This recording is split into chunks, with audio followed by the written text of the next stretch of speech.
20 años casada, 20 años durmiendo al lado de un hombre que lloraba todas las noches de madrugada. Yo le preguntaba, él decía que era una pesadilla. Yo insistía, él se cerraba. 20 años en la oscuridad, hasta que un derrame cerebral le quitó el habla y cuando la boca se cerró del todo, la mano se abrió. Agarró un cuaderno y empezó a escribir. Y lo que salió de esas páginas, mis queridos, destruyó todo lo que yo creía saber sobre el hombre al que llamé mi esposo. Hola, mis queridos. Hola, mis queridas. Qué bueno que vinieron a hacerme compañía hoy. Qué bueno de verdad. Arrimen una sillita, siéntense cerquita de mí, que esta abuelita tiene una historia que contarles que les va a llegar al corazón. Mi nombre es Imelda. Imelda Solís Cervantes. Tengo 62 años y vivo aquí en Aguascalientes. Esta ciudad bonita que huele a tierra mojada cuando llueve, que tiene sus calles empedradas en el centro y sus barrios coloridos que parecen un zarape tendido al sol. Aguascalientes es así, bulliciosa de día con los vendedores en el mercado, con los camiones pasando, con el olor de las carnitas y los tamales que se mezcla con el humo del copal en las iglesias, y silenciosa de noche, cuando solo queda el murmullo del viento entre los árboles del jardín y el sonido lejano de las campanas de la catedral dando la hora. Tiene un olor que solo quien vive aquí conoce. Olor a tierra caliente mezclado con guayaba y jacaranda en primavera, un olor que se pega a la ropa, al cabello, a la piel. Es el olor de mi casa. En este momento, mientras platico con ustedes, estoy aquí en mi pila del patio haciendo jabón artesanal. Así es, jabón casero de aceite usado, sosa cáustica y esencia de hierba santa que yo misma siembro allá en ese cajoncito pegado a la barda. Aprendí a hacerlo con una vecina mía, la doña Carmela, que vive 3 casas para abajo. Doña Carmela es una aguascalentense brava, de esas que no se guardan nada, que dice lo que piensa y al que no le guste que se aguante, pero tiene un corazón del tamaño del santuario de Guadalupe. Fue ella la que un día llegó aquí a mi casa con una cubeta llena de aceite usado y me dijo, «Imelda, vas a aprender a hacer jabón, que es terapia y economía», y me enseñó. Hace unos 4 años que empecé y ya se convirtió en mi terapia de verdad. Hay gente que reza el rosario, hay gente que sale a caminar, yo hago jabón. El proceso es lento, ¿saben? Hay que medir todo con cuidado, mezclar despacio, mover en el punto exacto con la cuchara de madera sin parar, porque si no quedan grumos. Después hay que vaciar en los moldes de cartón de leche, esas cajitas cortadas a la mitad, y esperar que cure por semanas. Exige paciencia. Y la paciencia, mis queridos, es algo que la vida me enseñó a las malas, pero me enseñó. El olor de la hierba santa va llenando todo el patio. Entra a la cocina, sube por el pasillo, se esparce por toda la casa, y es un olor bueno, ¿saben? Olor a limpieza, a frescura, a cosa nueva. Me gusta pensar que el jabón que yo hago limpia más que la suciedad. Limpia el alma. Cada barra que corto y envuelvo con cuidado, siento que estoy convirtiendo algo que iba a la basura en algo útil, algo bonito, algo que sirve. Y la vida hizo eso conmigo también. Agarró todo lo que yo creía que era basura, el dolor, la confusión, los años de silencio, y lo convirtió en sabiduría. Mi departamento es pequeño, 2 recámaras, sala, cocina, y este patio apretado donde apenas caben la pila y el tendedero. Está en el 2º piso de un edificio sencillo, en la calle Galeana, cerca del centro de Aguascalientes. Edificio antiguo, sin elevador, con una escalera de escalones gastados que crujen cuando uno los pisa. La pintura de la fachada ya se ha descascarado 3 veces desde que vivo aquí. El portón de fierro se oxida cada temporada de lluvias, pero es mi rinconcito.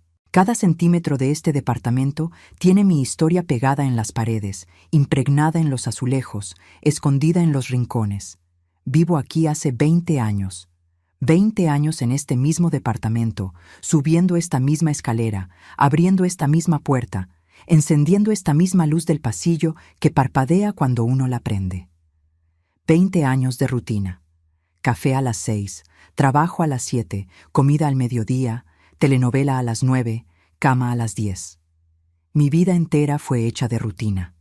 Me gustaba. La rutina me daba seguridad, me daba la sensación de que todo estaba en su lugar, de que el mundo tenía sentido, de que yo podía anticipar el mañana.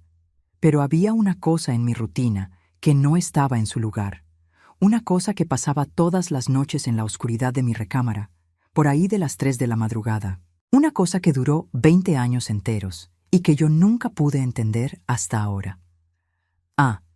Y antes de que continúe, mis queridos, quiero pedirles una cosita especial a ustedes que me están escuchando ahora mismo. Cuéntenme aquí, en los comentarios, desde qué ciudad me están viendo y a qué hora están viendo este video. ¿De madrugadita? ¿Con ese cafecito caliente? ¿A la hora de la comida? ¿Descansando un ratito? ¿O ya de noche, acostaditos en la cama? Me encanta saber de dónde son ustedes y cuándo sacan un momento para escuchar a esta abuelita. Cuéntenme, ¿eh? Y si este video les llega al corazón, aprieten ese botón de like y suscríbanse al canal de Memorias de las Abuelas, que eso ayuda muchísimo a llevar estas historias a más gente que necesita escucharlas. ¿Trato? Vamos a crear una cadena de cariño aquí. Pues bien, volviendo a donde estaba. Decía que había una cosa en mi rutina que no estaba en su lugar. Esa cosa era el llanto de mi esposo, el Abundio. Todas las noches, sin excepción, durante 20 años de matrimonio, el Abundio lloraba durmiendo. Un llanto bajo, apagado, escondido.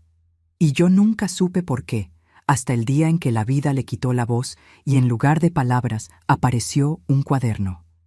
Y lo que él escribió en ese cuaderno puso de cabeza todo lo que yo creía conocer sobre ese hombre. Pero para que ustedes entiendan bien esta historia, necesito regresar al principio. A mucho antes, a cuando yo era niña y la vida todavía era simple, a cuando el mundo cabía en la palma de mi mano y el futuro era solo una promesa bonita que yo ni sabía que podía romperse. Yo nací aquí mismo en Aguascalientes, en 1964. Hija del señor Edmundo Solís, hombre delgado, moreno, quemado de sol, que trabajaba en el mercado cargando cajones el día entero. Costales de masa, cajas de verdura, bultos de tela. Llegaba a casa con la espalda molida, los brazos marcados por las cuerdas, la camisa empapada de sudor. Se bañaba con cubetazos, se ponía un pantalón limpio y se sentaba en la puerta de la cocina fumando un cigarro de hoja, mirando hacia la calle, como si la calle tuviera respuesta para todas las preguntas que él nunca hacía en voz alta. Mi papá era hombre de pocas palabras.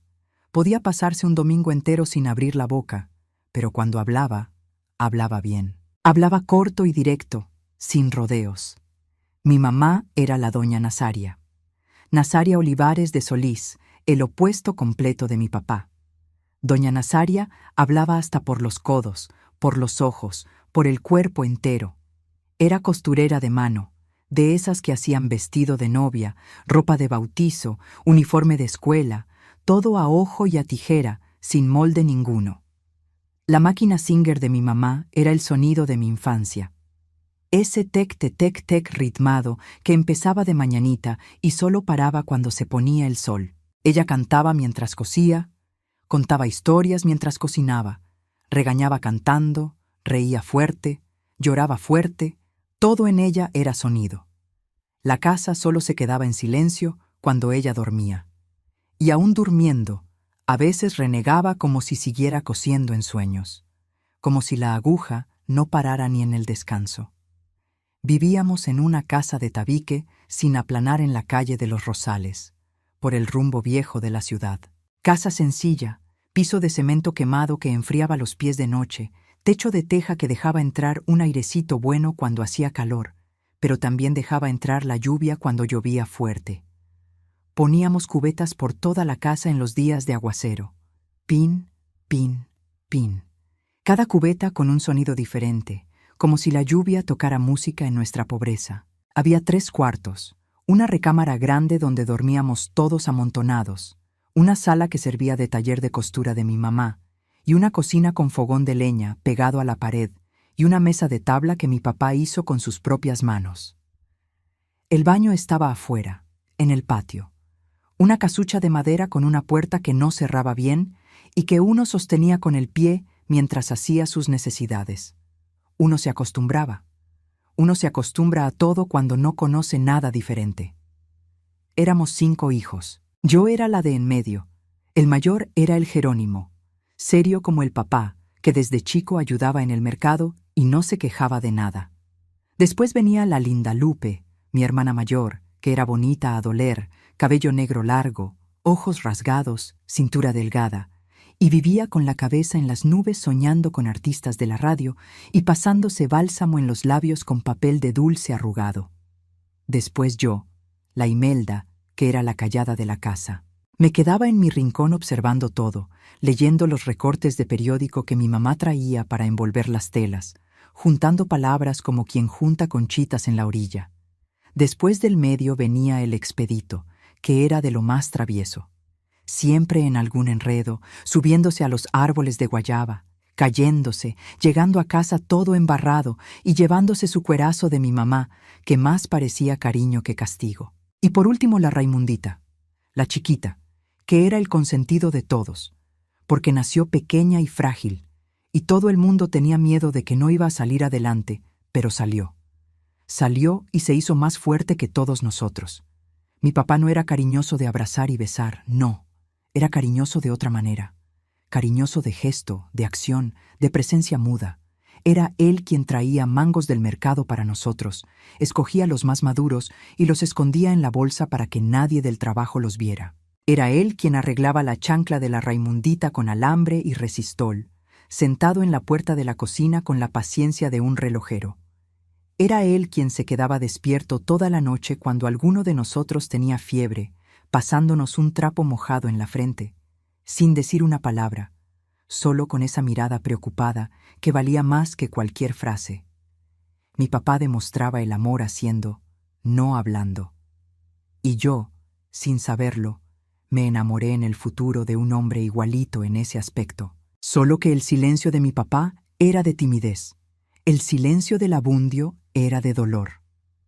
La infancia en Aguascalientes era buena, mis queridos, sencilla, pobre, pero buena. Buena de ese modo que solo quien lo vivió sabe describir. Jugábamos en la calle sin miedo.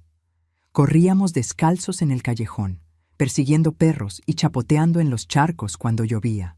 En las tardes, mi mamá nos daba tejocotes con chile piquín que ella preparaba en un vasito de plástico, y lo comíamos sentados en el escalón de la puerta mirando cómo el sol se iba metiendo detrás de los cerros. Comíamos guayabas, tejocotes, zapotes, tunas, todo lo que la naturaleza daba de gratis. Mi mamá hacía agua de Jamaica con piloncillo, que era la cosa más rica del mundo, rojita, fresquita, con ese sabor entre agrio y dulce que te hacía pedir más. Y en las fiestas de septiembre, la ciudad entera se volvía una fiesta. Los barrios decorados con papel picado de colores, los castillos de fuegos artificiales tronando en la noche, el olor a pólvora y a buñuelos mezclado en el aire frío de la temporada, los jarritos de atole de guayaba que vendía don Refugio en su carrito, el pozole de doña Esperanza que sacaba su cazuela enorme a la banqueta, los tamales de rajas que mi mamá hacía para el Día de Muertos y que eran los mejores de la cuadra, por lo menos así lo sentía yo con mi cabeza de niña. Tamales gordos, oliendo a chile ancho y a masa de maíz, envueltos en su hoja de maíz y atados con su tirilla. Yo le metía el dedo a la vaporera cuando mi mamá no veía y ella me daba un coscorrón, pero ya dejándome lamer el dedo. No teníamos mucho, no. La ropa se contaba con los dedos, los zapatos eran lujo de día de fiesta, los juguetes eran de lata, de madera y de imaginación. Pero había comida en la mesa, aunque fuera frijoles con tortilla y salsa todos los días, y había amor dentro de la casa. Mi papá y mi mamá se respetaban. Nunca vi a mi papá levantarle la mano a mi mamá. Nunca vi a mi mamá humillar a mi papá delante de nadie. Eran compañeros, trabajaban juntos, sufrían juntos, reían juntos, y nos criaron a los 5 con firmeza, pero con ternura. Con esa firmeza que no lastima, que enseña. Con esa ternura que no amolenta, que fortalece. Yo era la hija a la que le gustaba quedarse callada observando el mundo. Mientras el Jerónimo ayudaba en el mercado y la Lindalupe se peinaba frente al espejo, yo me quedaba sentada en el piso de la sala viendo a mi mamá coser. Observaba cada movimiento de su mano en la máquina, cada corte de tijera en la tela, cada puntada precisa y certera. Mi mamá decía: «Imelda, pareces gatita. Ahí te quedas calladita nada más mirando». Y yo me quedaba, porque me gustaba entender cómo funcionaban las cosas, cómo un pedazo de tela se volvía vestido, cómo un puño de masa se volvía tortilla, cómo el silencio de una mirada entre mi papá y mi mamá significaba más que 1000 palabras de amor. Esa curiosidad callada, esa manía de observar e intentar entender sin preguntar, me acompañó toda la vida. Y fue ella la que me hizo pasar 20 años observando al Abundio en silencio, observando cada detalle, cada gesto, cada llanto apagado en la almohada, intentando armar un rompecabezas del que yo no sabía que existía, intentando leer un libro escrito en un idioma que yo no conocía. En la escuela yo era alumna aplicada. No era la más inteligente del grupo, pero era la más esforzada. Me sentaba en la primera fila, copiaba todo del pizarrón con letra chiquitita y cuidadosa, hacía la tarea cada noche en la mesa de la cocina, a la luz de una veladora cuando se iba la luz, que se iba bastante seguido por el rumbo donde vivíamos. Mi mamá decía que el estudio era la única herencia que los pobres podían dejarles a sus hijos, y yo me lo tomé en serio. Tan en serio que dormía con el cuaderno debajo de la almohada, como si las letras fueran a entrarme a la cabeza por osmosis durante la noche. Quería ser alguien. Quería un trabajo con sueldo fijo, trabajar en un lugar con aire acondicionado y piso de mosaico, usar ropa bonita y zapatos cerrados. Sueños sencillos de niña pobre de Aguascalientes. Sueños que cabían en la palma de la mano, pero que parecían inmensos cuando uno los miraba desde el piso de cemento quemado de nuestra casa sin aplanar. Y esos sueños se fueron construyendo despacito, ladrillito por ladrillito, mientras la infancia iba pasando como pasan las nubes sobre los cerros, despacio, pero sin parar. La vida me iba preparando sin que yo lo supiera para todo lo que vendría después, para todo lo que yo todavía ni imaginaba que existía, para todo lo que me estaba esperando del otro lado de los años, escondido detrás de una sonrisa educada y un llanto de madrugada. La adolescencia llegó despacio, como todo en Aguascalientes. La ciudad no tenía prisa para nada. El tiempo pasaba al ritmo del mercado, en el ir y venir de la gente, en el ciclo de las estaciones, que aquí son 4, pero la más recordada siempre fue la del frío seco de diciembre, cuando mi mamá ya decía: «Ándale, ya sáquense los suéteres», y todos buscábamos el cobertor de lana que olía a guardar. Terminé la secundaria a los 15 años y empecé a ayudar a mi mamá en la costura. Cortaba tela, pegaba botones, hacía dobladillos, planchaba las piezas listas. Me gustaba el trabajo de las manos, la concentración que pedía, el resultado bonito al final. Pero yo quería más. Quería ese trabajo con sueldo fijo que soñaba desde chica.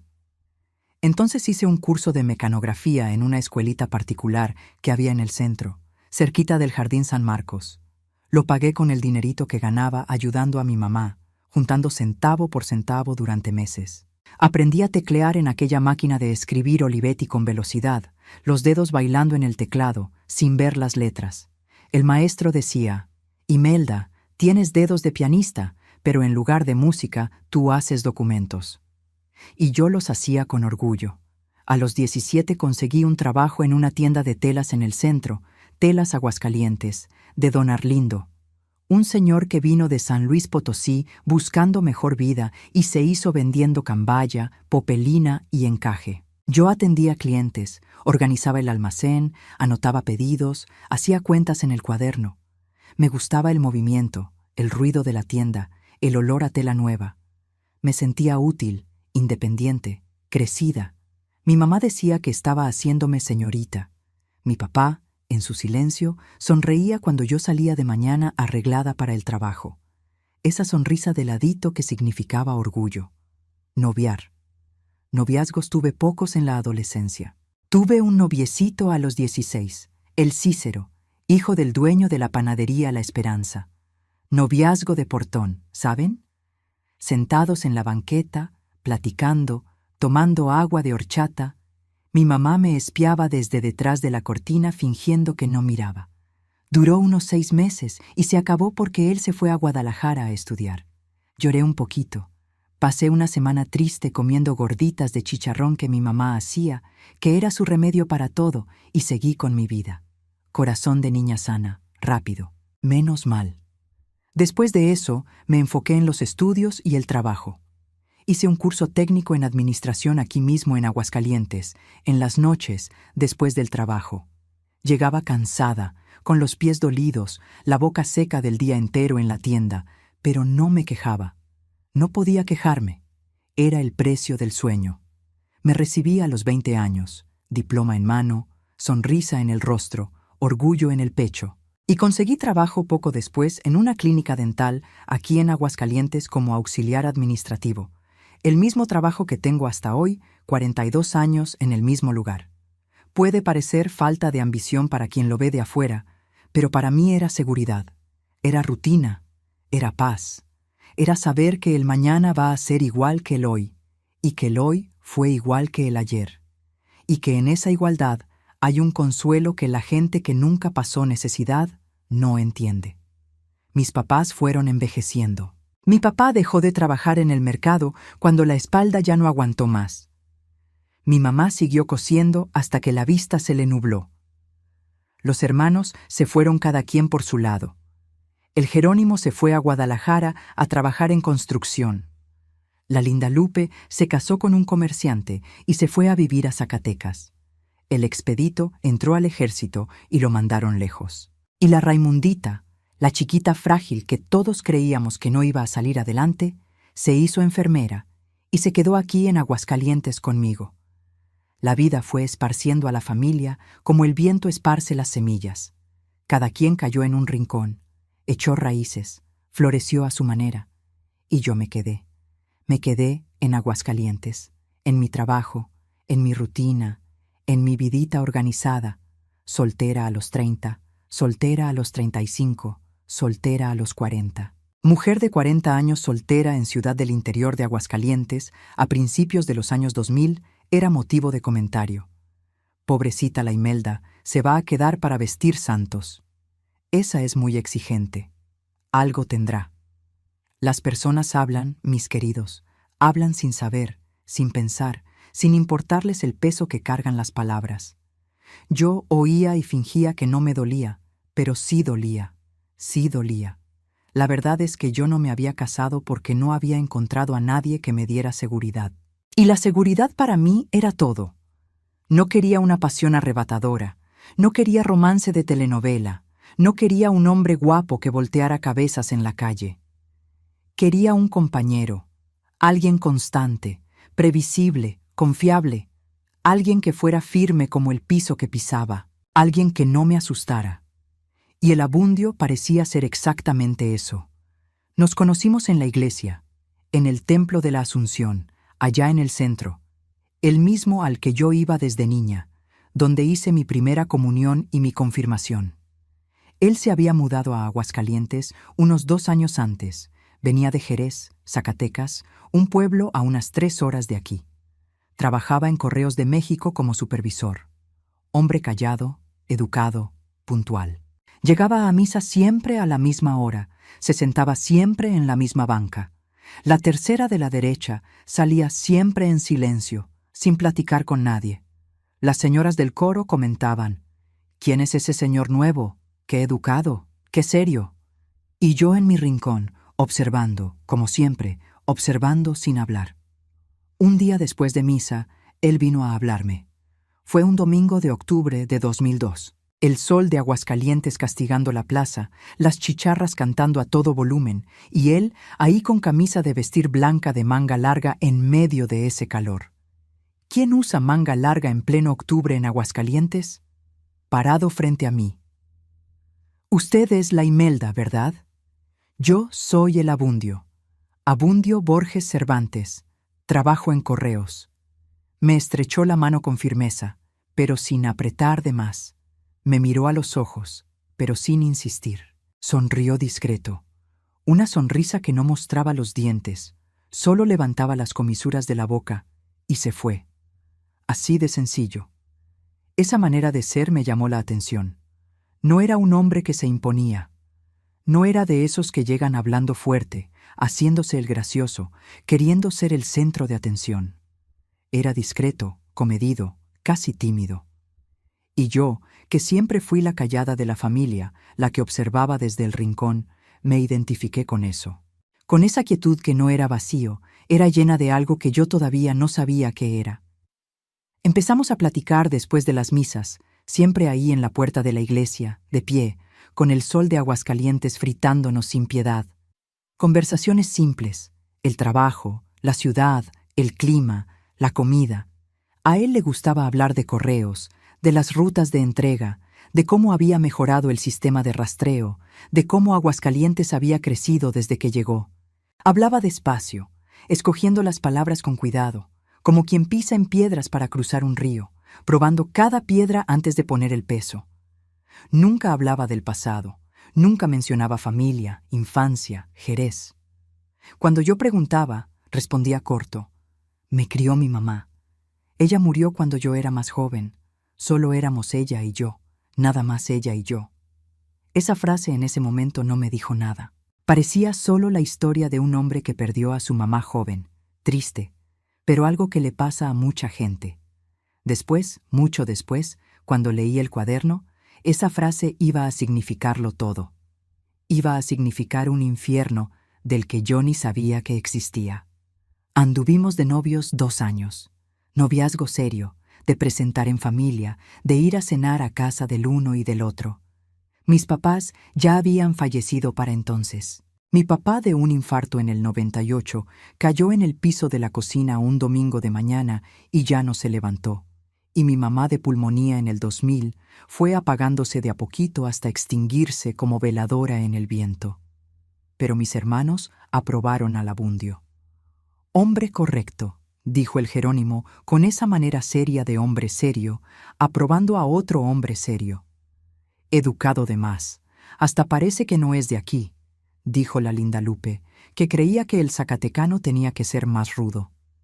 Parece buena gente, pero está muy callado. Hombre muy callado me preocupa, dijo el expedito, que era el más desconfiado de los hermanos. Solo la Raimundita no opinó. Nada más me miró con esos ojos de enfermera que ven lo que los demás no ven, y me dijo: ¿tú eres feliz con él, mana? Yo dije que sí. Y era verdad, yo estaba feliz. Feliz dentro de mi definición de felicidad, que era tener a alguien constante, previsible, seguro a mi lado. En 2004 nos casamos, yo con 42, él con 44. Casamiento tardío los dos. Yo nunca había estado casada, él tampoco. Boda sencilla en el mismo templo de la Asunción, con mis hermanos de testigos y un almuerzo en casa de la linda Lupe en Zacatecas, cerquita del centro histórico.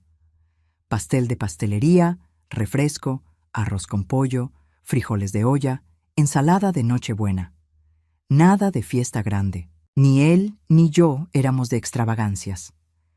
La luna de miel fue en Guadalajara, hotel sencillo cerca de la Minerva, cuarto en el 3er piso, con aire acondicionado ruidoso y una ventana que daba a la avenida. Yo estaba nerviosa. 42 años, primera vez casándome, primera vez compartiendo la recámara con un hombre toda la noche.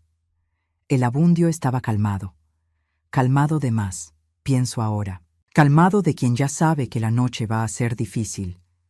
Y fue ahí, en la primera noche de casados, que lo escuché por primera vez. Desperté de madrugada con un sonido. Creí que era el aire acondicionado descompuesto, ese ruido que hacía temblar la ventana, pero no era. Era el Abundio, acostado a mi lado, de espaldas a mí, llorando quedito, tragándose el llanto, el cuerpo temblando de a poquito, como si tuviera frío. Pero no era frío. Guadalajara no tiene frío en octubre. Era temblor de alma. Temblor de cosa guardada queriendo salir. Le toqué el hombro. Abundio, ¿estás bien? Paró en ese momento, como si hubiera apretado un botón. Se dio la vuelta, ojos ya secos. Los secaba rápido. Tenía práctica. Estoy bien. Fue una pesadilla. Duérmete, Imelda. Pesadilla en la luna de miel. Lo encontré raro, pero no insistí. Todo mundo tiene pesadillas, pensé. Debe ser el colchón diferente, el cuarto extraño, los nervios de la boda. En la segunda noche pasó de nuevo, a la misma hora, por ahí de las 3 de la madrugada. Mismo llanto bajo, gutural, tragado, mismo temblor en el cuerpo. En la tercera noche de nuevo. En la cuarta, de nuevo. Cuando regresamos a Aguascalientes y empezamos la vida de casados en nuestro departamento de la calle Galeana, entendí que no era pesadilla de viaje, era rutina. El Abundio lloraba durmiendo cada noche, sin excepción. Por ahí de las 3 de la madrugada, su cuerpo empezaba a temblar. Primero un temblor leve, casi imperceptible. Luego venía el sonido, un gemido bajo, gutural, como animal herido atrapado en una trampa. Luego el llanto. A veces duraba 5 minutos, a veces media hora. A veces se iba hasta el amanecer, bajando y regresando en oleadas como marea. Intenté platicar muchas veces por las mañanas, en el desayuno, con toda la calma y la delicadeza que tenía dentro de mí. Abundio, lloraste de noche otra vez. Fue pesadilla, Imelda. Cada día es pesadilla. No controlo mis sueños. ¿Pero te acuerdas de qué soñaste? Silencio. Él tomaba el café que él mismo preparaba cada día, ese ritual de él que nunca bebía, solo tomaba té. Se levantaba, lavaba la taza y se iba a trabajar. Cada mañana la misma escena, la misma danza silenciosa de preguntas sin respuesta. Yo preguntaba, él se desviaba. Yo insistía, él se cerraba como ostra. 20 años de ese vals. Le sugerí psicólogo. Lo rechazó al momento. Yo no estoy loco, Imelda. Voz firme, mirada dura, asunto cerrado. Le sugerí médico. Yo no estoy enfermo. Le sugerí hablar con el padre de la iglesia. Lo rechazó más rápido todavía, y dijo una frase que quedó clavada en mi memoria como clavo en madera. Esto no es cosa de Dios. No es cosa de Dios. En ese momento yo no entendí el peso de esas palabras. Creí que era orgullo de hombre norteño, cabeza dura, que no acepta ayuda. Pero después, mucho después, entendí que él no estaba diciendo que su problema no merecía la oración. Estaba diciendo que lo que cargaba era demasiado grande, demasiado pesado, demasiado oscuro para caber en cualquier oración. Era una cosa que no pertenecía al mundo de Dios. Era una cosa del otro lado. Mis queridos, necesito que entiendan algo sobre mi matrimonio con el Abundio. Fuera de ese llanto de madrugada, él era el esposo que toda mujer del barrio quería tener. Lo digo en serio. No estoy exagerando ni tantito. El Abundio era trabajador. Salía de casa a las 6 de la mañana puntualmente, con la camisa de correos planchada y almidonada. Él mismo la planchaba. No me dejaba hacerlo a mí. Llegaba a las 5 de la tarde, puntualmente. 30 años en correos, sin faltar un solo día. Empezó de cartero allá en Jerez, andando a pie bajo el sol y la lluvia, cargando la bolsa de correspondencia. Luego vino a Aguascalientes como supervisor. Era respetado en el trabajo. Su Abundio, hombre correcto, decían sus compañeros. Nunca se retrasa, nunca falta, nunca reclama. No tomaba, no fumaba, no salía de noche, no jugaba, no despilfarraba el dinero. Cada centavo contado, cada cuenta pagada el día que tocaba, cada gasto anotado en una libretita que guardaba en el cajón del buró. Sacaba la basura sin que nadie se lo pidiera. Arreglaba lo que se rompía en el departamento. La llave que goteaba, el apagador flojo, la bisagra que rechinaba. Iba a misa cada domingo conmigo. Se sentaba a mi lado en la banca de la iglesia. Se quedaba en silencio durante todo el sermón y salía en silencio. En el barrio, cuando alguien hablaba del Abundio, siempre era la misma palabra. Correcto. Correcto. Esa era la palabra que definía a mi esposo. No apasionado, no cariñoso, no romántico, no divertido. Correcto. Hacía todo bien, todo a tiempo, todo en su lugar, todo dentro de un orden que él mismo creó y que seguía con la disciplina de un soldado. Un orden que ahora entiendo era lo único que lo mantenía entero, porque por dentro estaba en pedazos. Pero dentro de casa, mis queridos, había algo que nadie de afuera veía. No era violencia. El Abundio jamás me levantó la voz, jamás me insultó, jamás me humilló, jamás me amenazó, jamás me empujó, jamás me miró con rabia, jamás me faltó el respeto. Nada de eso. El problema del Abundio no era lo que hacía, era lo que no podía hacer. Él no abrazaba, no besaba, no tocaba. En 20 años de matrimonio, cuento con los dedos de una mano las veces que tuvimos intimidad y me sobran dedos. En los primeros meses, él intentó. Se acostaba a mi lado e intentaba, pero era mecánico, distante, el cuerpo presente pero la cabeza en otro lugar, como quien cumple una obligación sin ganas, sin deseo, sin ningún placer. Sus ojos se quedaban vidriosos, mirando al techo, ausentes. Yo sentía que él no estaba ahí conmigo, estaba en otro lugar, en un lugar que yo no conocía. Después de unos meses, dejó de intentar, y yo lo acepté. Pensé que era la edad, 40 y tantos años, medicina para la presión, cansancio del trabajo, cosas por las que pasan los hombres de esa edad. Normal, pensé. Pero había una cosa que me inquietaba más que la falta de cariño, más que la ausencia del toque, más que las noches vacías junto a un cuerpo que estaba ahí, pero no estaba presente. Cuando yo le ponía una mano en el brazo, un abrazo por la espalda en la cocina mientras él hacía el café, un toque en el hombro al pasar por el pasillo, él se congelaba. El cuerpo entero se ponía rígido, los músculos todos se contraían al mismo tiempo, como si le hubiera dado una descarga eléctrica. La respiración se detenía por un segundo, los ojos se abrían grandes. Luego de unos segundos se relajaba y decía con una voz forzada de normalidad: «Perdón, me asusté». 20 años asustándose con el toque de su propia esposa. 20 años pidiendo perdón por reaccionar al cariño como si fuera agresión. Yo no entendía. Creía que era su manera de ser, que era falta de costumbre, que era cosa de hombre que creció sin cariño.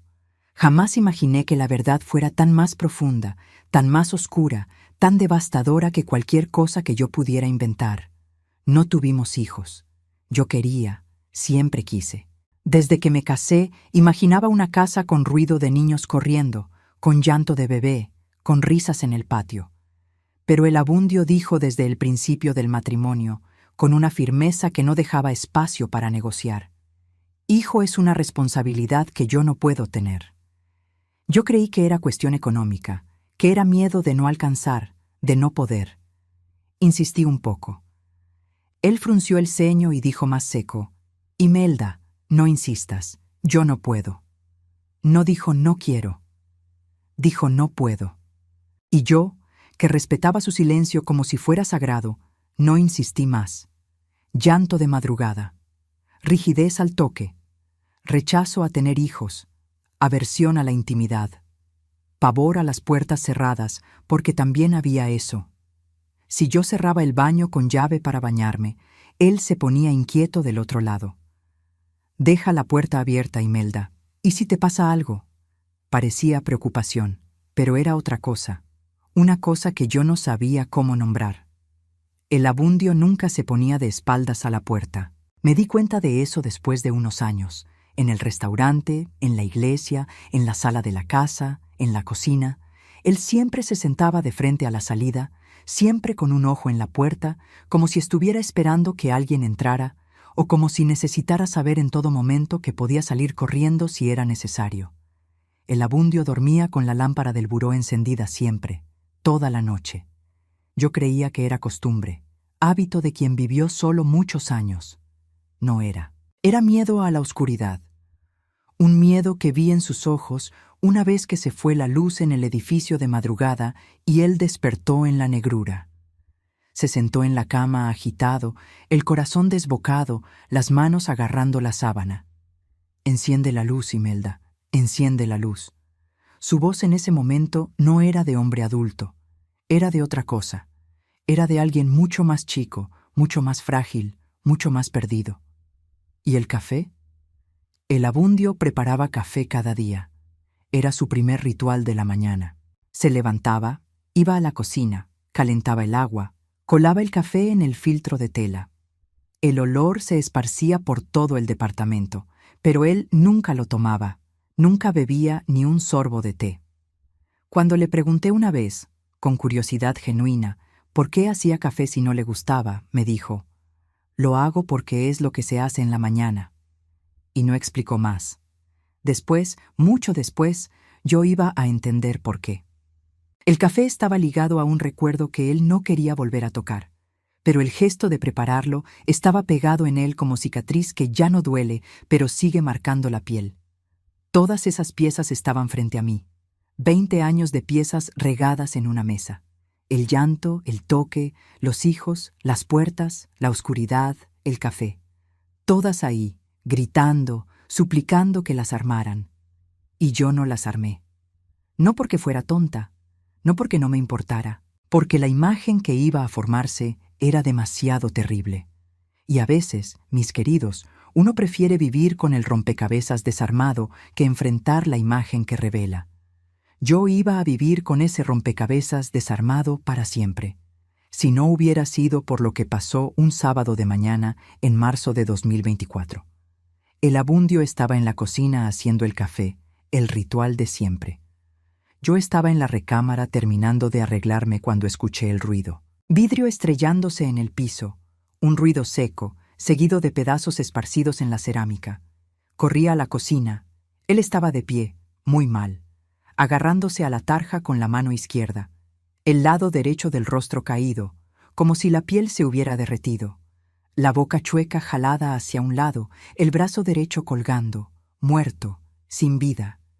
Los pedazos de la taza blanca esparcidos por el piso de la cocina como estrellas caídas. El café escurriendo entre los pedazos, formando un río café en el piso. Y sus ojos, mis queridos, sus ojos estaban abiertos grandotes de miedo. Pero no era miedo de lo que le estaba pasando al cuerpo. Era otro miedo, un miedo antiguo, profundo, que venía de un lugar que yo no conocía, como si el derrame hubiera abierto una puerta que él había mantenido cerrada toda la vida, y ahora, con el cuerpo fallando, supiera que ya no iba a poder aguantarla. Intentó hablar, abrió la boca, salió sonido, pero no salió palabra. Solo un gemido desesperado, gutural, parecido al gemido de las 3 de la madrugada, sus ojos suplicándome sin poder decirme qué. Abundio, calma, Abundio, aquí estoy. Llamé al IMSS. Llegaron en 15 minutos que parecieron 15 horas. 2 paramédicos entraron al departamento, lo evaluaron ahí en la cocina, lo pusieron en la camilla y bajaron con cuidado por la escalera angosta del edificio. Yo fui detrás, en chanclas, sin bolsa, sin celular, sin nada, solo con el corazón latiendo tan fuerte que creí que yo también me iba a descompensar. Derrame cerebral isquémico en el hemisferio izquierdo. Eso fue lo que el neurólogo dijo cuando salió de urgencias. El área del habla afectada. El área motora del lado derecho afectada. Pronóstico reservado. El habla puede volver con terapia o no. Cada caso es diferente. Depende de la extensión de la lesión y de cómo responda el paciente a la rehabilitación. El Abundio estuvo 12 días en la UCI del Hospital General de Aguascalientes. 12 días que fueron 12 años. Yo iba cada día, me quedaba en la sala de espera, rezaba, lloraba, comía galletas de agua con sal que la Raimundita traía. Mi hermana se quedó conmigo todo el tiempo. Dormía en mi casa, me llevaba al hospital, me traía de regreso, me obligaba a comer. Come, Imelda, no le vas a ayudar a él desmayándote de hambre. Y yo comía sin sabor, sin ganas, puro por obligación. Cuando el Abundio salió de la UCI, pasó a piso. Pude verlo, y lo que vi me cortó por dentro. Mi esposo, ese hombre organizado, puntual, correcto, que salía de casa cada día con la camisa planchada y los zapatos lustrados, estaba acostado en una cama de hospital, el rostro caído del lado derecho, la boca chueca, el brazo derecho inerte, la pierna derecha sin movimiento. Pero los ojos funcionaban, los ojos seguían todo. Él entendía cada palabra que yo decía. Respondía con la cabeza, sí, no, pero la boca no obedecía. Las palabras estaban presas dentro de él, una vez más. La fonoaudióloga empezó en la segunda semana. Débora, 34 años, cabello recogido en chongo, lentes de armazón delgado, voz calmada y firme de quien ya vio mucho. 8 años trabajando en el Hospital General, especialista en rehabilitación de pacientes post-derrame.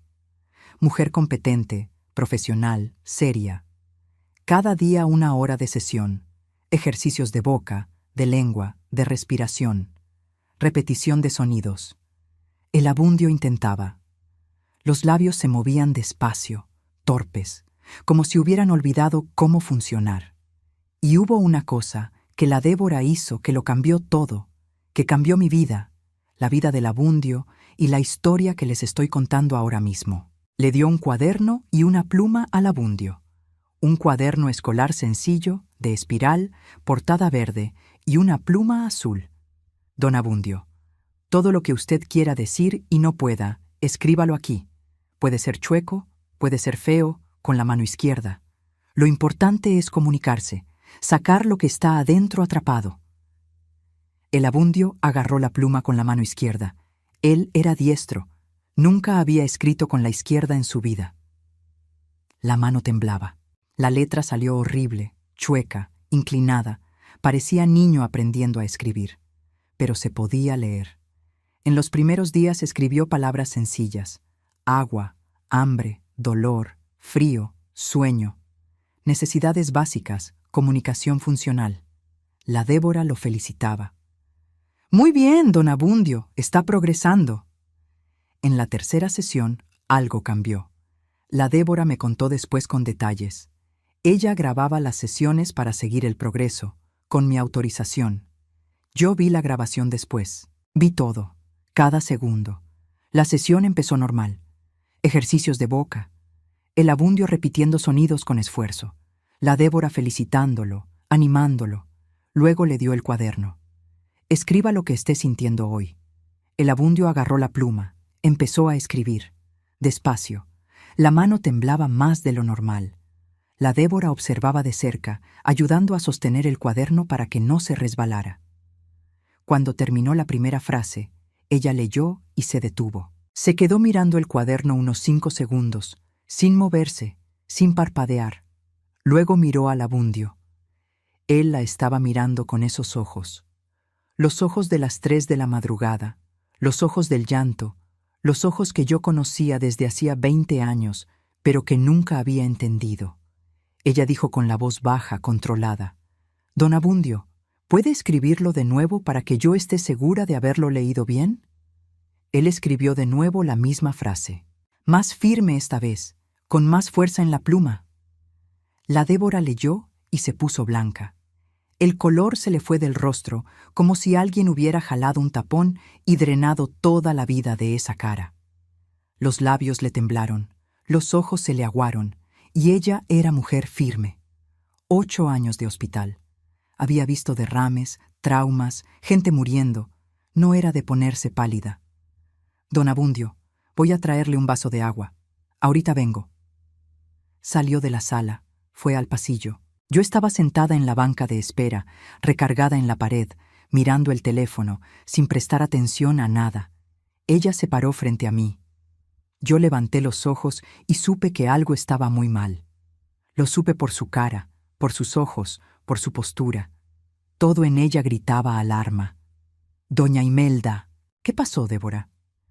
«Su esposo está escribiendo cosas en el cuaderno». «¿Qué tipo de cosas?» Ella miró a los lados.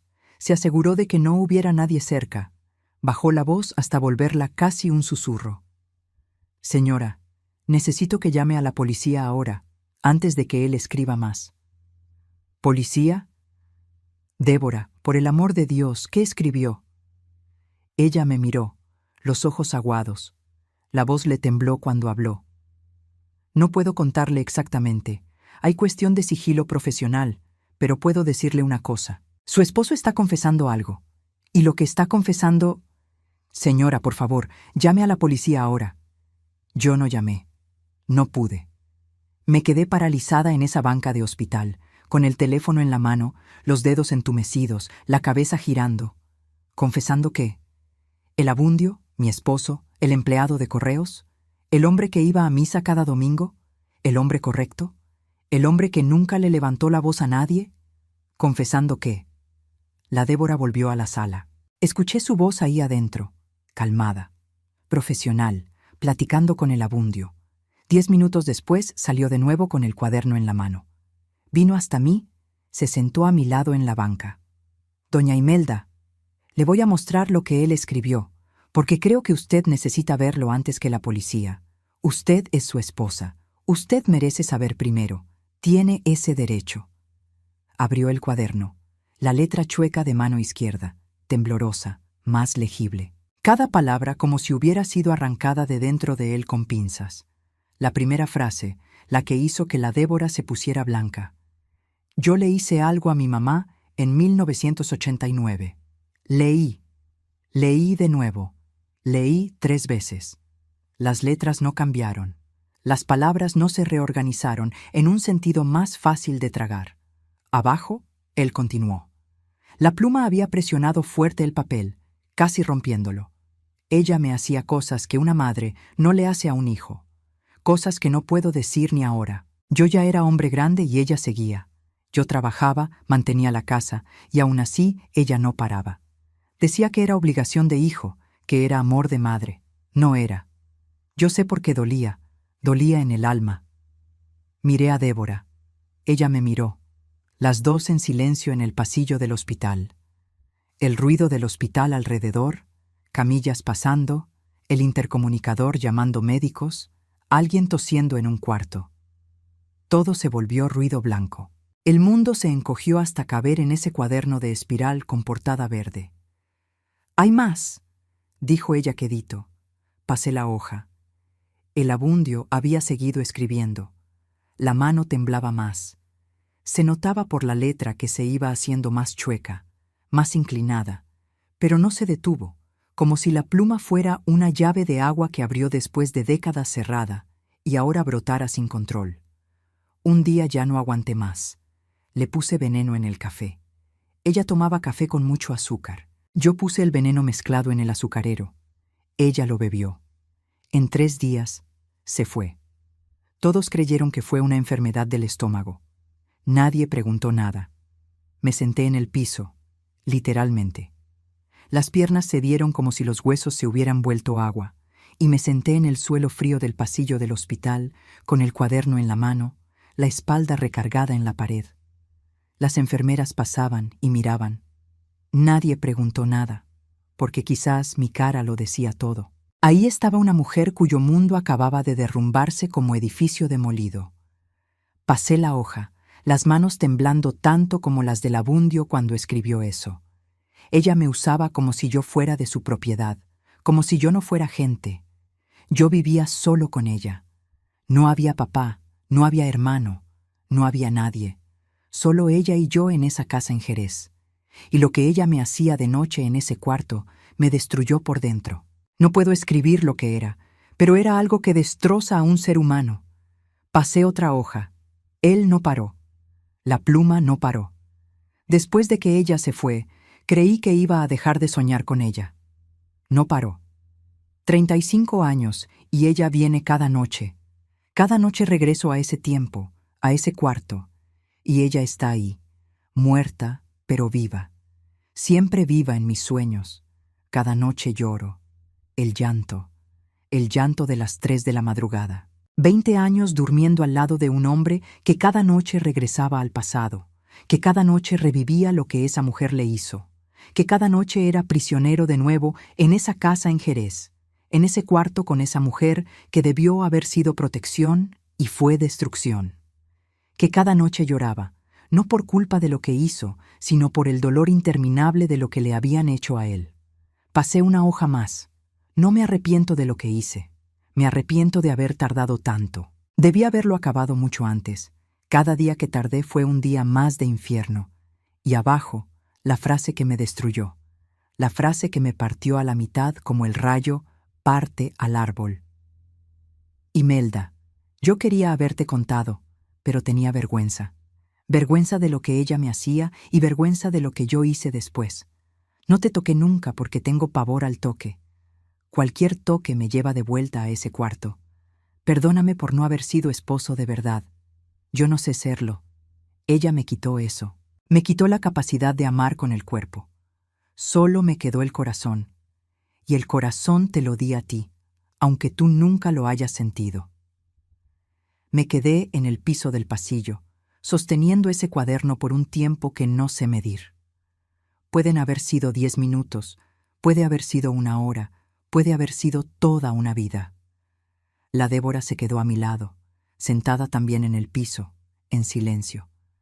Las enfermeras pasaban, miraban, seguían.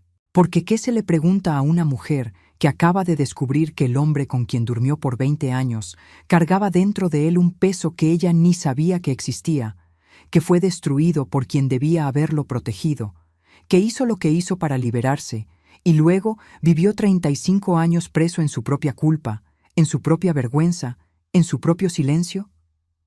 La Débora llamó al Ministerio Público. Era obligación legal. Esas páginas contenían la confesión de algo grave. Aunque hubiera sido hace décadas, ella llamó porque yo no pude. Yo no podía ni levantarme del piso. Imagínense marcar un número de teléfono. En las sesiones siguientes, el Abundio no dejó de escribir. La Débora me contó que era como si la mano de él hubiera cobrado vida propia. Ella le daba el cuaderno y él escribía sin parar, página tras página, la letra mejorando conforme pasaban los días, la mano izquierda acostumbrándose al peso de la pluma y al peso de las palabras que finalmente salían después de tanto tiempo atrapadas. Escribió sobre lo que la madre le hacía, no con detalles explícitos. El Abundio, incluso por escrito, no podía ser directo. El cuerpo se negaba a revivir aquello en palabras claras. Usaba frases cortas, cortantes, como golpes de cuchillo. Ella venía de noche. Ella me obligaba. Yo no podía decir que no. Ella decía que era amor. No lo era. Dolía. Cada frase era un ladrillo de una pared que él había construido a su alrededor durante décadas. Y ahora, por la mano izquierda, ladrillo por ladrillo, estaba derrumbando esa pared, dejando entrar la luz por primera vez. Su mamá, doña Úrsula, murió en 1989. El Abundio tenía alrededor de 29 años. Vivían solos en Jerez. El papá de él se había ido cuando el Abundio era niño. Desapareció al mundo. Nunca volvió. Nunca mandó noticias. Nunca mandó dinero.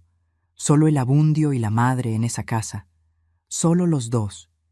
Y lo que pasaba entre esas paredes, nadie nunca supo, porque un hombre que pasa por ese tipo de situación no lo cuenta. La sociedad no lo cree. Una mujer no hace eso. Una madre no hace eso. Sí hace. Úrsula lo hacía. Escribió sobre el día que decidió acabar con aquello. Escribió que compró el veneno en una ferretería de Jerez, que lo mezcló en el azucarero, que su madre tomó el café con bastante azúcar, como le gustaba, que en 3 días fue apagándose, y que durante esos 3 días él la cuidó. Le dio agua, le pasó un trapo en la frente, le sostuvo la mano. Él escribió: «Yo la cuidé mientras se moría, porque era mi papel. Yo era el hijo. Los hijos cuidan a sus madres, aunque sean las madres que los destruyen». Todo mundo en Jerez creyó que fue del estómago. Nadie investigó. Mujer de mediana edad muere de repente con dolores abdominales en un pueblo del interior a finales de los 80. Nadie pregunta. Se firma el papel, se entierra, se sigue la vida. Escribió sobre el después, sobre cómo enterró a su madre y salió de Jerez. Tomó un autobús a Zacatecas, luego otro a Aguascalientes. Entró a Correos de México por concurso. Armó una vida nueva, limpia, organizada, correctita. Una vida de rutina impecable. El café cada día, el trabajo sin faltar, la misa el domingo, las cuentas pagadas el día que tocaba, todo en su lugar, todo bajo control. Porque cuando vivía con su madre, él no controlaba nada. La madre controlaba todo. Entonces, cuando se liberó, pasó toda la vida controlando cada detalle a su alrededor para no volver a sentirse atrapado, para no volver a sentirse a la merced de nadie. Yo quería ser normal, escribió. Me casé porque la gente normal se casa. Fui a misa porque la gente normal va. Trabajé 30 años porque la gente normal trabaja. Pero cada noche, cuando cerraba los ojos, regresaba a Jerez, a ese cuarto, y ella estaba ahí, muerta pero viva, siempre viva en mis sueños. Escribió sobre mí, sobre el matrimonio, sobre la culpa que sentía por no poder tocarme, sobre la vergüenza de llorar cada noche sin poder explicar el motivo, sobre cómo él quería ser un esposo de verdad, un esposo que abraza, que besa, que hace caricias, que demuestra el amor con el cuerpo. Y no podía, porque cualquier toque lo llevaba de regreso a ese cuarto oscuro en Jerez. Cualquier acercamiento físico accionaba dentro de él una memoria que convertía el cariño en horror. Imelda merecía un esposo. Yo le di un fantasma, un hombre que lloraba durmiendo y no sabía amar despierto. Un hombre que hacía café cada día porque el café era lo último que le preparó a su madre, y necesitaba repetir ese gesto cada día para recordarse que era libre. Cuando leí esa parte, entendí el café. Entendí por qué lo hacía cada día y no lo tomaba. No era hábito, era ritual. Era su manera de decirse a sí mismo: cada mañana me liberé. Ese café era la prueba de que había sobrevivido y la prueba de que nunca más iba a estar atrapado. Cerré el cuaderno. No lo abrí por 3 días, porque esa frase sobre nosotros dos, sobre el fantasma que él me dio en lugar de esposo, dolió más que todo, más que la confesión, más que saber lo que Úrsula le hizo, porque esa frase era sobre nosotros, sobre 20 años de matrimonio que él vivió pidiéndome perdón en silencio, 20 años intentando ser normal, 20 años fingiendo que todo estaba bien cuando por dentro todo estaba destrozado. Y yo a su lado, durmiendo a menos de 1 metro de distancia, separada por un abismo que yo ni sabía que existía. El agente del Ministerio Público vino al hospital, leyó el cuaderno, habló con el abundio por escrito. Pregunta y respuesta, todo documentado. El abundio confirmó cada palabra sin vacilar. Escribió sí a cada pregunta con una firmeza que impresionó a la gente. Cuando le preguntaron si se arrepentía, él escribió: me arrepiento de haber nacido en esa casa. De lo demás, no me arrepiento. El agente me miró al abundio en la cama, paralizado del lado derecho, sin habla, escribiendo con la mano izquierda temblando. Miró el cuaderno lleno de páginas escritas con letra chueca y verdad cruda. Doña Imelda, técnicamente esto es confesión de algo gravísimo, pero fue en 1989. Ya prescribió hace mucho tiempo y viendo todo el contexto, no terminó la frase. No necesitaba. ¿Qué iba a decir? ¿Que iba a arrestar a un hombre de 64 años, paralizado, sin habla, que fue destruido por su propia madre y que hizo lo que hizo para sobrevivir? La justicia de los hombres no tiene respuesta para eso. El caso fue registrado y archivado. Delito prescrito. No había nada que hacer en el papel. Pero la confesión quedó en el cuaderno, en el expediente médico, en el registro del ministerio, en la memoria de todos los que lo leyeron, y dentro de mí, donde va a quedarse para siempre. El agente, cuando salió del hospital, le dijo a la Débora en el pasillo: en 20 años de trabajar aquí, nunca había visto a un hombre confesar con tanto alivio. No lo estaba haciendo por culpa, lo estaba haciendo para liberarse. Para liberarse. 35 años preso dentro de sí mismo. 35 años con la boca cerrada por elección.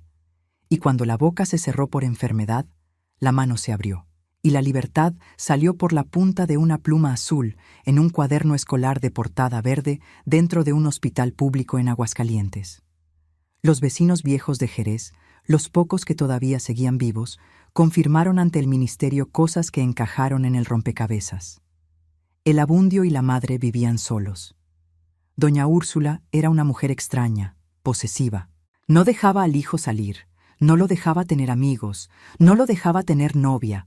Una vecina dijo: esa mujer trataba al hijo como si él fuera de ella y ella fuera dueña de él. Cosa muy rara.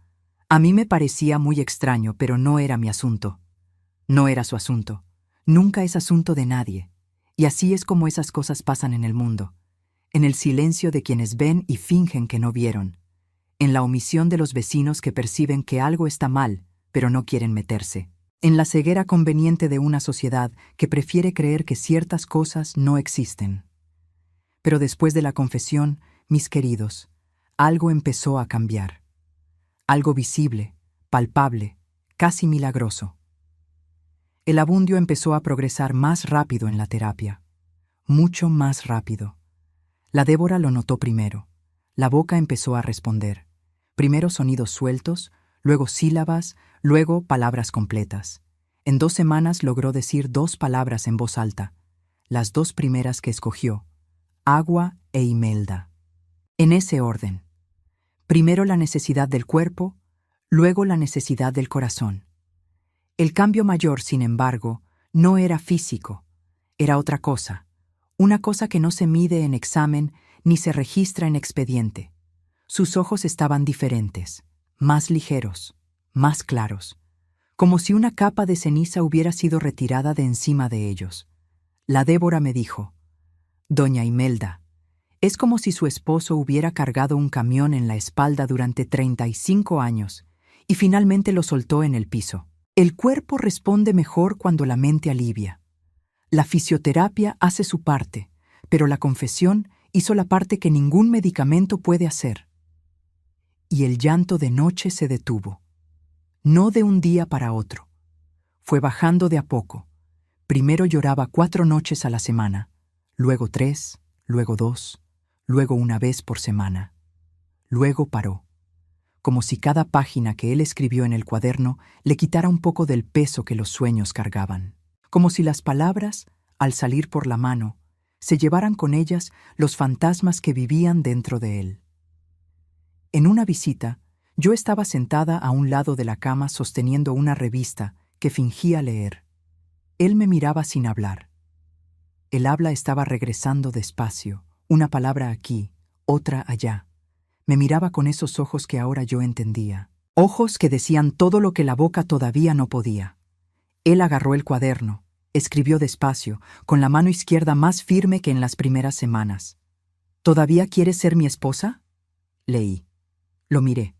Al hombre que lloró 20 años durmiendo, que no podía tocarme, que cargó un peso imposible dentro del pecho por media vida sin contárselo a nadie. Al hombre que hizo café cada día durante décadas para recordarse que era libre. Al hombre que me dio todo lo que podía dar: presencia, lealtad, corrección, y sufrió en silencio por no poder dar lo que quería: cariño, toque, amor físico. Agarré la pluma de su mano y escribí abajo, con mi letra de auxiliar administrativo, firme y clara: yo siempre fui tu esposa. Ahora quiero ser también tu amiga. Él leyó y lloró. Pero esta vez era de día, con los ojos abiertos, con la luz de la lámpara del hospital iluminando su rostro. Por primera vez en 35 años, el Abundio lloró despierto frente a otra persona, sin esconderse, sin tragarse el llanto, sin darse la vuelta. Lloró mirándome a los ojos, con las lágrimas bajando por el lado sano del rostro, goteando en la sábana del hospital. Yo sostuve su mano, la izquierda, la que funcionaba, la que escribió todo, la que abrió lo que la boca mantuvo cerrado durante décadas. Y él no se congeló, no se puso rígido, no jaló la mano, no se asustó. Por primera vez en 20 años de matrimonio, el Abundio sostuvo mi mano de regreso. La apretó despacio, con la fuerza que la mano izquierda tenía, y se quedó así, sosteniendo, sin soltar, sin temblar, sin llorar de miedo, llorando de alivio. El Abundio volvió a casa después de 2 meses en el hospital. El habla regresó parcialmente. Habla frases cortas ahora, palabras simples, despacio, con esfuerzo. A veces la boca se traba en medio de la palabra y él para, respira, lo intenta de nuevo. A veces se rinde y agarra el cuaderno, El cuaderno se volvió extensión de él. Siempre está ahí, en el buró, al alcance de la mano izquierda. El lado derecho recuperó un poco. Camina con el andador, despacio, arrastrando un poco la pierna derecha, apoyándose con la mano izquierda. El brazo derecho todavía no obedece bien. Mueve un poco los dedos, puede sostener cosas ligeras por algunos segundos, pero no tiene fuerza ni coordinación. El neurólogo dice que el progreso es bueno para su edad, que no se puede esperar milagro, pero que está respondiendo bien. Yo adapté el departamento, el mismo departamento de 2 recámaras aquí en Aguascalientes, en la calle Galeana. Le pedí al señor Nachito, el encargado del edificio, que pusiera un barandal extra en la escalera angosta que cruje cuando uno la pisa. Puse barras de apoyo en el baño, cambié el vidrio de la regadera por una cortina para facilitar el acceso, rentamos una silla de baño y una cama hospitalaria que el seguro cubrió parcialmente. El resto lo pagué con mis ahorros de años. Reorganicé los muebles de la sala para dar espacio al andador. Quité el tapete de la entrada porque se tropezaba. Cambié la manija redonda de la puerta del baño por una de palanca que él puede abrir con la mano izquierda. Cada detalle, cada centímetro del departamento fue repensado para él. Mi rutina cambió, pero sigue siendo rutina y le agradezco a Dios por eso. Me levanto a las 5:30 ahora, media hora más temprano, porque todo tarda más. Preparo el desayuno y ahora soy yo quien hace el café. Hago café para mí y té de manzanilla para él, porque el café nunca le gustó. Y ahora entiendo por qué. El olor del café, el gesto de prepararlo, todo estaba ligado a esa mañana del 89. Él hacía el café cada día como ritual de liberación, pero no podía tomarlo. Ahora ya no necesita el ritual. Ahora es libre de verdad. Le doy sus medicamentos, el antihipertensivo, el anticoagulante, uno para la circulación. Lo ayudo a arreglarse los días que lo necesita. Le doy el baño cuando él no puede solo. En los primeros meses se ponía tenso a la hora del baño. El cuerpo se endurecía cuando yo lo tocaba para enjabonarlo. Yo lo notaba e iba despacio, con paciencia, sin prisa, sin forzar. Con el tiempo fue relajándose. Ahora ya acepta la ayuda sin congelarse. A veces hasta bromea. Imelda, está fría, diciéndome del agua con esa media sonrisa chueca que el derrame le dejó. Después me voy al trabajo en la clínica dental, donde mis compañeras me cubren cuando necesito salir más temprano para llevarlo a fisioterapia o a consulta. La Débora todavía le da seguimiento 2 veces por semana. Ya no es en el hospital, sino en su consultorio particular allá en la avenida López Mateos. Yo llevo al Abundio en silla de ruedas, empujando por las calles de Aguascalientes, con el calorcito de la tarde y el viento de la tarde, que no refresca mucho, pero por lo menos le recuerda a uno que está vivo. Él va callado en la silla, mirando cómo pasa la ciudad. A veces señala algo, una tienda nueva, una pared pintada, un perro dormido en la banqueta, y dice una palabra, bonito, mira, grande. Palabras sueltas que valen más que discursos enteros. Lo que cambió de verdad, mis queridos, fue lo que pasa entre nosotros dentro de casa. Antes yo vivía con un extraño, un hombre educado, correcto, puntual, pero que yo no conocía de verdad. 20 años compartiendo cama, mesa, baño, y yo no sabía quién era él, no sabía qué cargaba, no sabía por qué lloraba, no sabía por qué no me tocaba. Ahora sé todo. Y saber, por más doloroso que fue, lo cambió todo. Cambió la manera en que lo miro. Antes veía a un esposo extraño que lloraba durmiendo y no me tocaba. Ahora veo a un hombre que sobrevivió lo que nadie debería tener que sobrevivir, que fue destruido por la persona que debió haber sido su refugio, que se liberó de la única manera que pudo, que cargó la culpa y el dolor solo durante décadas porque le daba vergüenza ser víctima, que construyó una vida entera sobre el silencio, correctita, organizada, impecable, porque necesitaba el orden para no enloquecer. El café cada día, el trabajo sin faltar, la misa el domingo, las cuentas el día que tocaba. Todo era estructura, todo era control, porque cuando estaba atrapado en esa casa en Jerez, él no controlaba nada. Entonces, Cuando se liberó, pasó la vida entera controlando cada detalle a su alrededor. Cambió la manera en que escucho el silencio.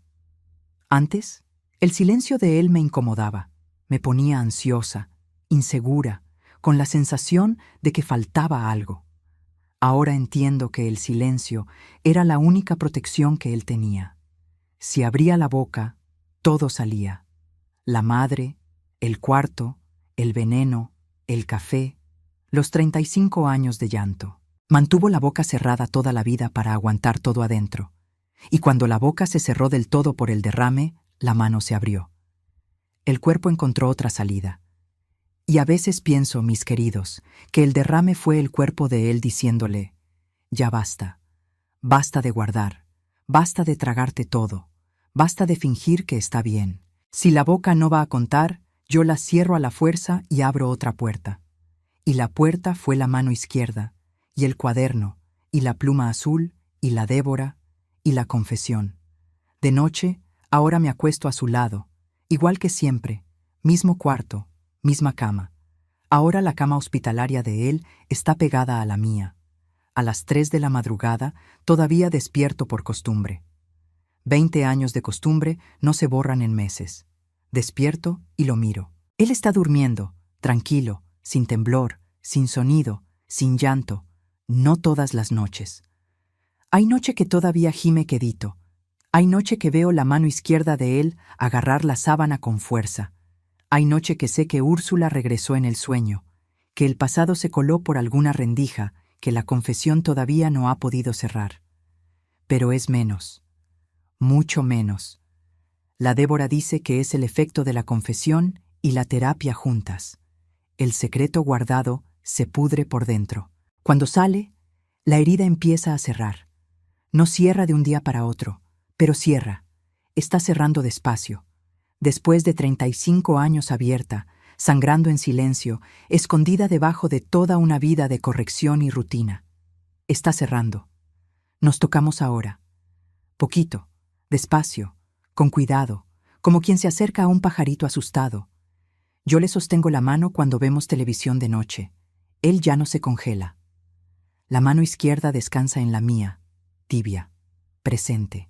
A veces es él quien jala mi mano primero. Un gesto mínimo, casi imperceptible. Pero para quien pasó 20 años sin poder hacerlo, es inmenso, es monumental, es lo más valiente que he visto hacer a alguien. Mi jabón artesanal lo sigo haciendo. Ahora el abundio se queda en el patio conmigo, sentado en la silla de ruedas, mirándome trabajar. De vez en cuando intenta ayudar, mezcla un poco con la mano izquierda, sostiene el frasco de esencia, me pasa el trapo. Nos quedamos ahí en el calorcito del patio, con el olor a hierba santa llenando todo el ambiente, en silencio. Pero ahora es un silencio diferente, un silencio que no esconde nada, un silencio que no tiene secreto, un silencio que eligió quedarse en paz. La Raimundita viene cada fin de semana, trae comida, ayuda con la limpieza, le hace compañía al abundio mientras yo salgo a resolver cosas en el banco, en el súper, en la farmacia. Ella nunca juzgó. Cuando le conté todo, sentadas en mi cocina con las tazas de té en la mesa, ella escuchó en silencio. Luego dijo: el abundio es víctima, mana, víctima 2 veces, de lo que le hicieron y de lo que tuvo que hacer para salvarse. Cuídalo, y cuídate tú también. Cuídate tú también. La Raimundita siempre fue la más sabia de todos nosotros, aunque fuera la más chica, aunque fuera la que todos creyeron que no iba a salir adelante. Y cuando alguien me pregunta cómo es vivir al lado de un hombre que carga tanto dolor, yo respondo: es estar casada con un hombre que fue destruido por quien debió haberlo protegido, que sobrevivió solo, sin ayuda de nadie, sin un abrazo, sin una mano tendida, que construyó una vida entera con las manos temblando y la boca cerrada, que me dio 20 años de compañía silenciosa porque era todo lo que podía dar, y que cuando finalmente pudo hablar por la mano, lo primero que preguntó fue si yo todavía quería quedarme. Me quedé, y me voy a quedar. Porque ahora por fin conozco al hombre con quien me casé, y es más fuerte que cualquier persona que yo haya conocido en mi vida. No por lo que hizo con su madre, sino porque vivió 35 años con eso adentro, sin dejar que destruyera a nadie más que a él mismo. Protegió al mundo entero de su dolor. Me cuidó, trabajó, pagó cuentas, fue a misa, cumplió cada obligación, sonrió cuando había que sonreír, todo sangrando por dentro, todo llorando por dentro. Ahora es mi turno de protegerlo a él. Mis queridos, les conté esta historia hoy, no porque quisiera que sintieran lástima de mí ni del Abundio. Ya pasé de la etapa de la lástima. La lástima no resuelve nada. La lástima no cura nada. Les conté esta historia porque necesita ser escuchada. No por mí, por el Abundio. Y por todos los hombres y mujeres que están ahora mismo, en este momento, cargando dentro de ellos un dolor que no pueden hablar. Un dolor que les traga la voz, que les paraliza la boca, que les encierra las palabras detrás de una vergüenza que no es de ellos. La vergüenza es del agresor, nunca de la víctima. Hablamos mucho sobre la violencia contra la mujer, y está bien hablar de eso. Es necesario, es urgente. Pero hay una violencia de la que casi nadie habla, la violencia que les pasa a los hombres.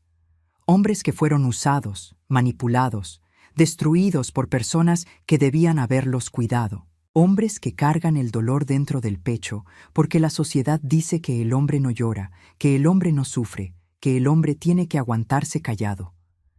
El Abundio se aguantó callado durante 35 años y casi murió con eso dentro de él. Necesitó que el cuerpo entero entrara en colapso para finalmente poder sacar lo que la boca se negaba a decir.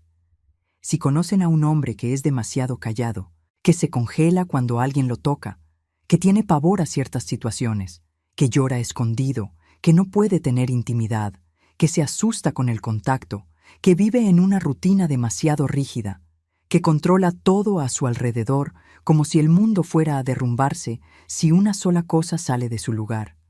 No lo juzguen. Por el amor de Dios, no lo juzguen. No digan que es exagerado, que es frío, que no tiene carácter. Quizás ese hombre está cargando algo que ustedes no se pueden ni imaginar. Quizás está pidiendo socorro de la única manera que sabe, en silencio. Y el silencio, mis queridos, a veces es el grito más alto que existe. Yo aprendí en estos últimos años cosas que 20 años de matrimonio no me enseñaron. Aprendí que el llanto de madrugada del Abundio era la voz de su dolor intentando escapar por el único momento en que la guardia bajaba. El sueño. Aprendí que un hombre que hace café cada día y no lo toma puede estar repitiendo un ritual de liberación que nadie a su alrededor entiende. Aprendí que 20 años durmiendo al lado de alguien no significa que conoces a esa persona. Significa solo que compartieron la misma oscuridad. Y en la oscuridad, mis queridos, no se ve nada. Aprendí que la verdad, por más brutal que sea, siempre es mejor que la duda. La duda corroe despacito, sin hacer ruido, como comején en madera. La verdad duele de una vez, como rayo, pero después la lluvia pasa y el cielo abre. El Abundio vivió 35 años corroído por la duda de sí mismo, sin saber si era monstruo o víctima, si merecía castigo o compasión. Cuando la verdad salió por la mano izquierda, la herida empezó a cerrar. No porque el dolor desapareció, sino porque el dolor por fin fue reconocido, fue nombrado, fue puesto afuera. Y el dolor que sale de adentro puede ser tratado. El dolor que se guarda solo se pudre. Y aprendí la cosa más importante de todas. Amar a alguien de verdad no es entender todo, no es saber todo, no es tener todas las respuestas, es quedarse aunque no entiendas nada. Es sostener la mano de alguien en la oscuridad del pasillo de un hospital sin pedir explicación. Es escribir en un cuaderno "me quedo" cuando todo dentro de ti está en shock. Es acostarse al lado de un hombre cada noche, sabiendo todo lo que él hizo y todo lo que le hicieron. Y aún así, cuando él pregunta con la mano temblando, ¿todavía quieres ser mi esposa?, responder sin vacilar, siempre lo fui. Si tú o alguien que conoces está pasando por una situación parecida, hombre o mujer, no importa la edad, no importa la cultura, no importa el país, sepa que en cada rincón del mundo existen personas y organizaciones listas para ayudar. Busca información, busca apoyo. El primer paso para sanar es hablar. Puede ser con un amigo de confianza, puede ser con un profesional, puede ser con un padre, un pastor, un vecino que uno sabe que tiene el corazón bueno. Puede ser en un cuaderno con la mano temblando y la letra chueca. Lo importante es sacarlo de adentro. Porque lo que se queda guardado en la oscuridad crece, mis queridos. Crece y se pudre y contamina todo a su alrededor. Pero lo que sale a la luz puede ser tratado, puede ser curado, puede ser transformado. Porque el secreto guardado se pudre por dentro. Pero cuando sale, la herida empieza a cerrar. Y mis queridos, mis amores, antes de despedirme, quiero pedirles una cosa de corazón. Si esta historia los tocó, si movió algo ahí dentro del pecho, si los hizo pensar en alguien, si los hizo voltear a ver a alguien con otros ojos, aprieten ese botón de suscribirse y activen la campanita. Cada suscripción ayuda a llevar estas historias a más gente. Más gente que quizás está sufriendo en silencio, igual que mi Abundio sufrió. Gente que necesita saber que no está sola. Gente que necesita una voz que le diga: entiendo, te creo, no tienes la culpa.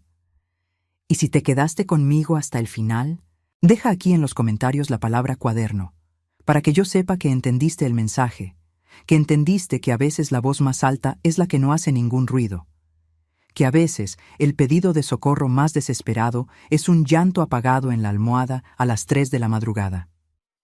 Hazlo ahorita, mijo, mijita.